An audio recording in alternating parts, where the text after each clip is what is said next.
बिस्मिल्लाहिर्रहमानिर्रहीम। अस्सलामुअलैकुम। कैसे हैं आप सब? मुझे उम्मीद है कि आप सब बिल्कुल ठीक ठाक होंगे। तो जनाब, आज मैं आपसे शेयर करने जा रही हूँ अपने पूरे दिन की रूटीन, सुबह से लेकर शाम तक। तो ये सुबह सुबह का टाइम था। हस्बैंड को सबसे पहले मैंने नाश्ता बना के दिया। उनके ऑफ़िस जाने के बाद जो है मैंने लॉन्ड्री जो है वो स्टार्ट कर दी, क्योंकि बेडशीट जो है वो काफ़ी ज़्यादा मैसी हो चुकी थी। तकरीबन 8-10 दिन हो गए थे मैंने चेंज नहीं की। तो मैंने सोचा कि मैं कार जो है बेडशीट्स भी वॉश कर लूँ, और साथ साथ जो टीवी लाउंज का जो ये रग था, ये सेंटर कारपेट जो भी आप कह रहे हैं, तो ये भी काफ़ी ज़्यादा जो है ये मैसी हो रही थी। तो मैंने फिर सोचा कि इसको भी साथ वॉश कर लेती हूँ, ताकि जो है पूरा घर थोड़ा नीट नीट सा लगने लगे।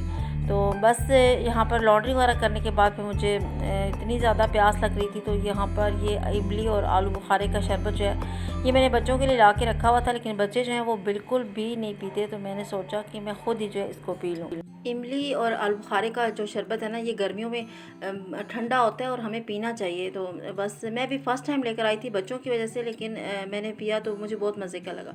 तो उसके बाद मैंने हल्का फुल्का सा अपने लिए नाश्ता बनाया। बच्चों को मैं जो है पहले ही नाश्ता दे के फारिग हो चुकी थी। तो बस जल्दी जल्दी जो नाश्ता जो हमारा होता है, मैंने ये रस ले लिए थे, और साथ में एक चाय का कप ले लिया था, क्योंकि आज जो है पूरा दिन मेरा बिज़ी गुजरना था। क्योंकि जब भी लॉन्ड्री करनी होती है तो लॉन्ड्री करने के बाद जो है फिर संभालना, कपड़े सेट करना बड़ा मुश्किल हो जाता है। फिर बाद में जो मेरे बाहर के जो काम निकल आते हैं ना, बस वो भी साथ साथ चलते हैं। तो छोटे बेटे का पेपर था जामिल का, तो उसको मैंने प्रिंट आउट करवाना था पेपर को। फिर मैं बाहर भी निकली, मैंने कहा चलो मैं अब उसका पेपर जो है वो प्रिंट आउट करवा के ले आऊँ, क्योंकि जामिल जो है वो अभी छोटा है। तो वो खुद अपना पेपर अगर लिखने बैठे ना तो बहुत ज़्यादा टाइम लगा दे, और पेपर जो है वो इस वक्त ऑनलाइन हो रहे हैं। तो एक लिमिटेड सा टाइम होता है, हमें उस टाइम में पेपर को जो है सबमिट भी करवाना पड़ता है। तो इसलिए जो है मैं उसके पेपर्स के जो है जितने भी पेपर्स हुए हैं वो प्रिंट आउट करवा लेती हूँ, और प्रिंट आउट करवाने के बाद जो है फिर उसके लिए लिखना जो है बहुत ईजी हो जाता है। तो बस मैं आई थी एक स्टेशनरी शॉप पे, जहाँ से मैंने उसके लिए पेपर जो है वो प्रिंट आउट करवाना था।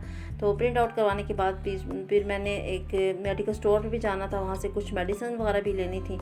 बस यही कुछ छोटे मोटे काम थे। ये करने के बाद जो है फिर मैंने रास्ते में से एक मिट्टी का ग्लास भी ले लिया, क्योंकि मुझे याद था कि बच्चे मुझे कह रहे थे कि आप एक ग्लास भी ले आती मामा।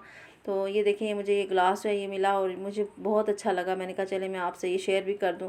घर वापस आके मुझे आज बनाना था दिन का खाना, और आज मैं बना रही थी कड़ी पकौड़ा, क्योंकि काफ़ी दिनों से जो है मेरा मूड हो रहा था, और दही जो है वो घर में पड़ा हुआ था। तो मैंने सोचा कि मैं जो है कड़ी पकौड़ा बना लूँ। तो इसके लिए जो इंग्रेडिएंट्स मैंने लिए, उसमें प्याज था एक मीडियम साइज़ का, टमाटर भी एक बड़ा टमाटर था, दही मैंने तकरीबन आधा किलो लिया था, बेसन 4 बड़े चम्मच, और अदरक लहसुन का पेस्ट। इसके अलावा नमक 1 चम्मच, सुरख मिर्च भी 1 चम्मच, हल्दी आधी चम्मच, धनिया पाउडर 1 चम्मच, काली मिर्चें मैंने ली थी तकरीबन आधी चम्मच, और सफ़ेद ज़ीरा जो है वो 1 चम्मच मैंने भर के ले लिया था। तो सभी कड़ी बनाते हैं, लेकिन अपने अपने स्टाइल से। तो मैंने सोचा कि मैं आज जो है मैं आपसे अपना स्टाइल शेयर करूं। और सबसे बड़ी बात है कि मैं आज बना रही हूं सरसों के तेल में। सरसों के तेल को मैंने पका कर जो है उसको कुकिंग ऑयल में कन्वर्ट कर लिया था, और सरसों के तेल में बना रही थी। तो सबसे पहले मैंने जो प्याज जो है इसको फ्राई करने के लिए ऑयल में डाला। यकीन करें कि सरसों के तेल से मुझे पहले बड़ी टेंशन होती थी कि ये तो हमें कैसे बनाऊंगी, लेकिन मेरे हस्बैंड ने मुझे कहा कि नहीं, मैं आपको ना सही करके देता हूँ इसको।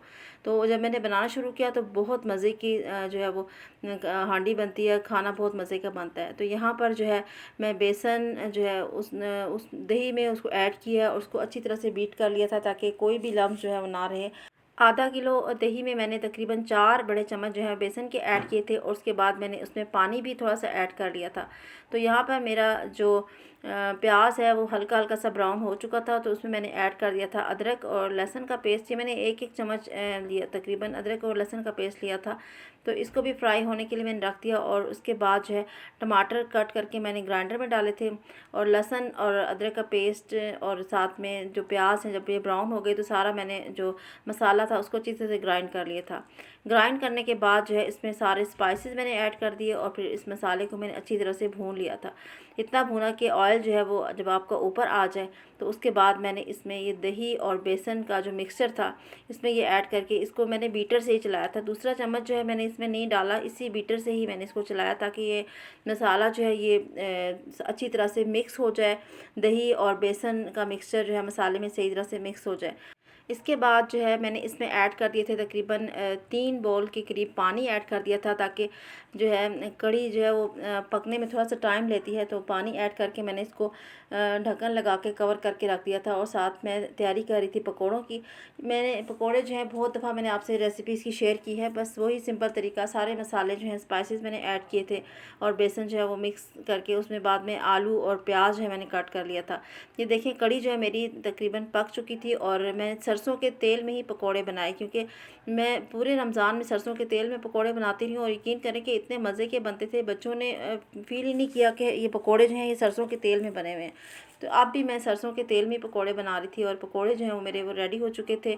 और साथ में मैंने अब लगाना था कढ़ी को तड़का, तो उसके लिए मैंने लिया था 1 चम्मच सफ़ेद ज़ीरा, कलौंजी जो है वो आधा चम्मच, और जो गोल सुरख मिर्चें होती हैं मैंने 10 से 12 अदद ले ली थी। इसके अलावा सब्ज़ मिर्चें थोड़ी सी, एक या 2 सब्ज़ मिर्चें ली थी, थोड़ा सा हरा धनिया और साथ में कसूरी मेथी जो है वो मैंने ले ली थी।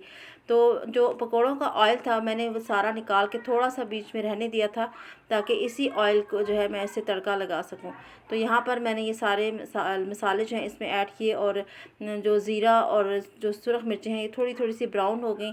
तो उसके बाद मैंने इसको फिर जो है यहाँ पर पहले पकोड़े ऐड किए, और उसके बाद यही जो कढ़ाई वाला ऑयल था इसी से मैंने इसको तड़का लगा दिया था। और उसके बाद सब्ज़ मिर्चें और हरा धनिया और कसूरी मेथी जो है वो भी मैंने इसके ऊपर ऐड कर दी थी। तो ये देखें इसकी फ़ाइनल लुक, ये माशाल्लाह बहुत ही ज़बरदस्त, इतनी मज़े की कड़ी बनी थी। तो यहाँ पर बच्चे जो हैं वो भी मेरी कड़ी पकोड़ा जो है वो शौक़ से खा लेते हैं, क्योंकि इसमें पकोड़े होते हैं ना, तो इस वजह से वो भी शौक़ से खा लेते हैं।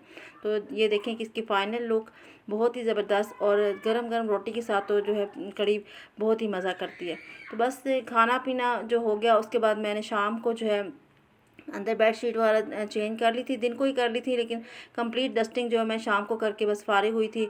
सारा कुछ मैंने बेडशीट चेंज करके दूसरी बिछाई थी, सारा कुछ नीट क्लीन किया। बस सोफ़ा कम बेड का कवर जो था ये बस मुझे अभी चढ़ाना था। तो बाकी जो है आलमोस्ट सारा घर जो है वो नीट क्लीन हो चुका था। रग जो है मैंने वॉश किया था सुबह, वो भी धूप में अच्छी तरह से ड्राई हो चुका था, और मैंने टीवी लॉन में इसको दोबारा से बिछा दिया था, ताकि जो है घर जो है कंप्लीट जो है वो नीट क्लीन लगे। पता है एक सेटिस्फेक्शन सी होती है जब आपका घर जो है साफ़ सुथरा हो ना, तो पता नहीं मेरे साथ तो ऐसा होता है कि मुझे बहुत ही सेटिस्फेक्शन सी होती है, अच्छा लगता है घर को नीट क्लीन देख करना। तो बस यहाँ पर देखें कि मेरा घर जो है बिल्कुल साफ़ सुथरा हो चुका है, और मैं भी अब तकरीबन काम से फ्री हो चुकी थी। जो कपड़े लॉन्ड्री मैंने की थी वो मैंने सारे फोल्ड कर लिए थे, और बच्चे जो हैं बाहर सिस्टर की बच्चियां हैं आपियों के साथ बैठकर लूडो खेल रहे थे, और साथ में जो है ये चारों पूरे थे। तो जामिल को कोई लिफ्ट ही नहीं करा रहा था, जामिल जो है वो अकेला बैठकर जो है अपने चॉकलेट्स जो है उसको एंजॉय कर रहा था। और मैं भी तकरीबन दिन के सारे काम जो है वो कंप्लीट कर चुकी थी। लॉन्ड्री वाले जो कपड़े थे मैंने फोल्ड करके अपनी जगह पे रख दिए थे, और मैं सोच रही थी चाय का कप जो है वो ज़रूर पीना चाहिए, क्योंकि चाय का कप जो है वो हमारी सारे दिन की थकन को दूर कर देता है। तो बस मैं शाम का टाइम था और चाय एंजॉय कर रही थी। तो बस यहीं तक था मेरा आज का व्लॉग। आई होप कि आपने आज मेरे साथ एंजॉय किया होगा। अगर अच्छा लगा हो तो लाइक शेयर ज़रूर कीजिएगा, दुआओं में याद रखिएगा। बहुत जल्द मिलूँगी। अल्लाह हाफिज़।